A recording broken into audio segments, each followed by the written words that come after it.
붉은 거짓말. 서울의 어느 작은 카페.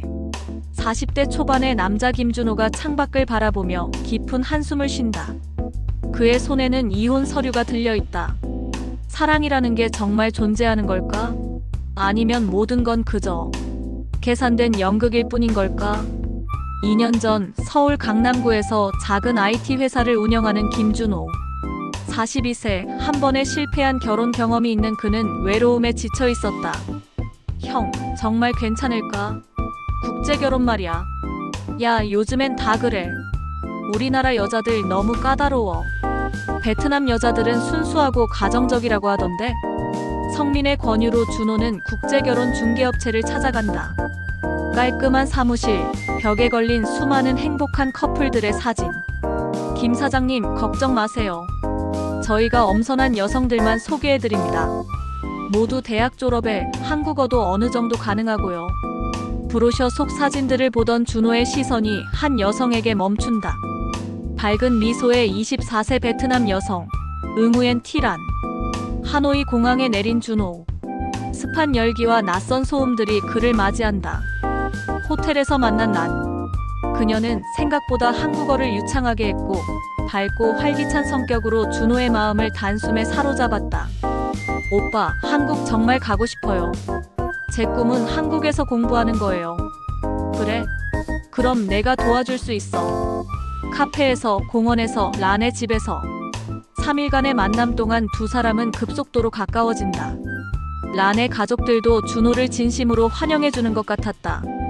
베트남어로 중얼거리며 이제 우리 가족도 살 길이 생겼구나. 통역사는 이를 다르게 번역한다. 통역사 어머니께서 딸이 좋은 사람을 만나서 기쁘다고 하시네요.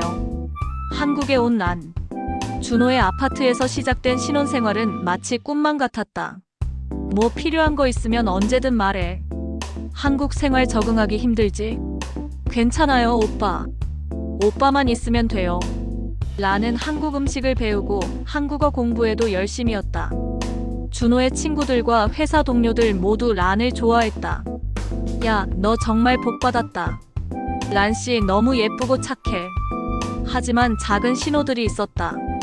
란이 항상 휴대폰을 뒤집어 놓고 통화할 때는 다른 방으로 가는 것. 가끔씩 깜빡하는 한국어 실력. 결혼 6개월 후 란의 가족으로부터 연락이 온다.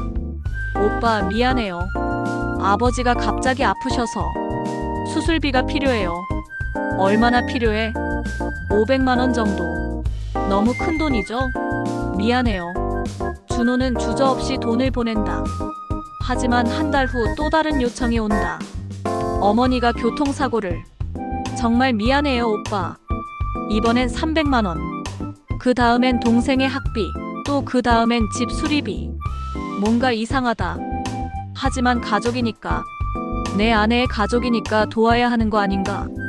어느 토요일 오후 준호는 란이 샤워하는 사이 우연히 그녀의 휴대폰을 보게 된다. 화면에 뜬 메시지. 문자 내용 돈 언제 보낼 거야? 약속 지켜야지. 마이너스 민수. 민수? 준호가 모르는 한국 남자 이름이었다.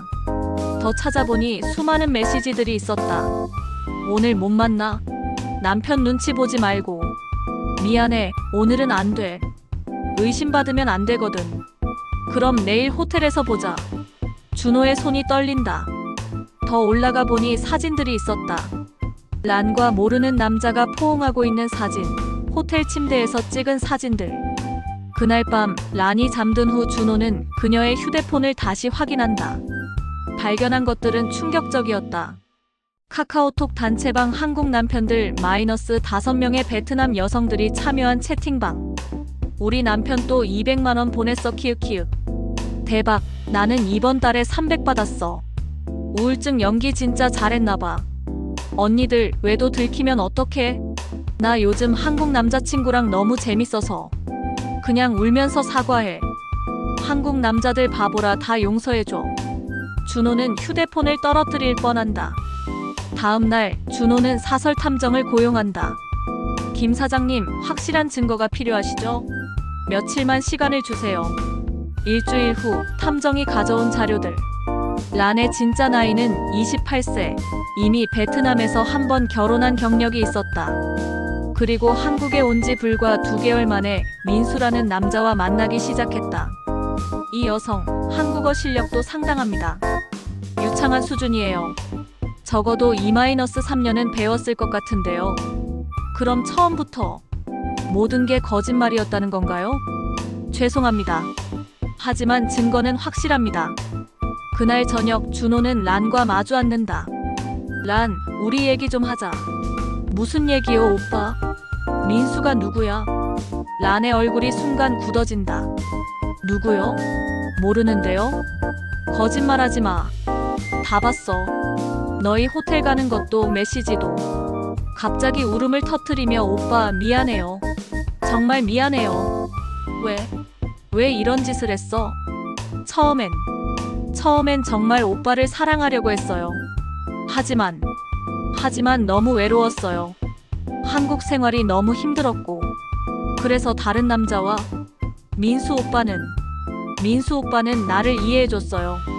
같은 또래고 함께 놀 수 있고. 준호는 더 파고든다. 돈은? 내가 보낸 돈들은 어디로 간 거야? 더 큰 소리로 울며 가족이. 정말 어려워서. 거짓말. 너 가족 만난 적도 없잖아. 다 연기였어.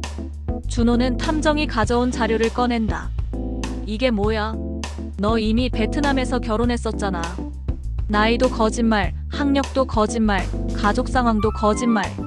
란이 울음을 그친다. 그녀의 눈에서 처음으로 진짜 감정이 드러난다. 차가운 계산. 알았어요. 다 들켰네요. 왜 이런 짓을 한 거야? 왜겠어요?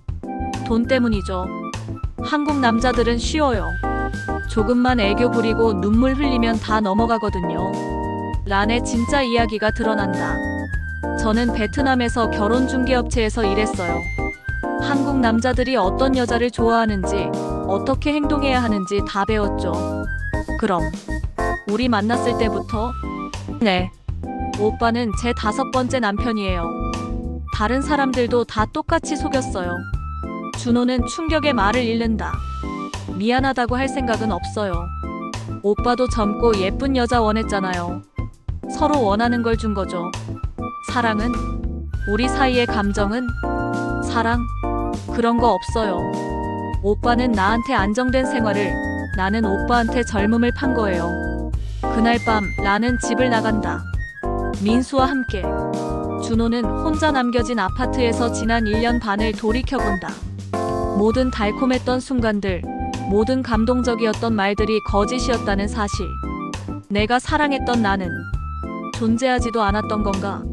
모든 게 연기였다면 내 감정은 뭐가 되는 거지? 며칠 후 준호는 다른 피해자들을 만난다. 란과 같은 방식으로 속은 한국 남성들이 더 있었던 것이다. 피해자 A, 저는 800만 원 보냈어요. 아버지 수술비라고. 피해자 B, 1200만 원. 가족 사업 자금이라고 하더군요. 이혼 조정 법정. 라는 변호사와 함께 나타난다. 제 의뢰인은 문화적 차이와 언어 장벽으로 인한 오해가 있었을 뿐입니다. 하지만 명백한 사기와 불륜의 증거가 있습니다. 양측의 주장을 들어보니 이 사건은 단순한 부부 갈등을 넘어선 것 같습니다. 라는 끝까지 자신의 잘못을 인정하지 않는다. 저는 한국에서 살아남기 위해 최선을 다했을 뿐이에요. 오빠도 젊은 아내를 원했잖아요. 이혼 후 준호는 심각한 우울증에 시달린다. 사업도 제대로 손을 놓게 되고 친구들과의 관계도 소원해진다. 준호야, 너무 자책하지 마. 내 잘못이 아니야. 하지만 형, 난 정말 바보였어. 모든 신호를 무시했어. 보고 싶은 것만 받고. 그게 사랑이잖아. 사랑하면 상대방을 믿고 싶어 하는 거야. 몇 개월 후 준호는 란과 비슷한 수법으로 다른 한국 남성들을 속이는 베트남 여성들의 사례가 더 많다는 것을 알게 된다. 1년 후 준호는 국제결혼 피해자 모임을 만든다. 우리가 당한 일을 다른 사람들은 당하지 않았으면 해요. 모임에 참석한 사람들의 이야기는 모두 비슷했다. 달콤한 시작, 점점 늘어나는 금전 요구, 그리고 충격적인 배신. 피해자 C, 제 아내도 임신했다고 거짓말까지 했어요. 나중에 알고 보니 피임약을 몰래 먹고 있었더라고요. 피해자 D저는 2년 동안 속았어요. 애까지 있다고 생각했는데 알고 보니 조카 사진이었어요. 2년이 지난 지금 준호는 카페에서 이혼 서류를 정리하고 있다. 그의 얼굴엔 예전의 순진함은 없지만 대신 성숙함이 묻어난다. 사랑이 뭔지 결혼이 뭔지 이제 좀 알 것 같아. 진짜 사랑은 서로를 이용하는 게 아니라 서로를 이해하려고 노력하는 거구나. 카페 창밖으로 젊은 커플이 지나간다. 여자는 동남아시아계로 보이고 남자는 한국인이다. 두 사람은 진심으로 행복해 보인다. 모든 국제 결혼이 거짓은 아닐 거야. 진짜 사랑하는 사람들도 있을 거고. 하지만 이제는 알아. 사랑이든 뭐든 눈을 크게 뜨고 봐야 한다는 걸. 준호의 휴대폰에 문자가 온다. 새로운 국제 결혼 중개업체의 광고. 100% 확실한 베트남 신부.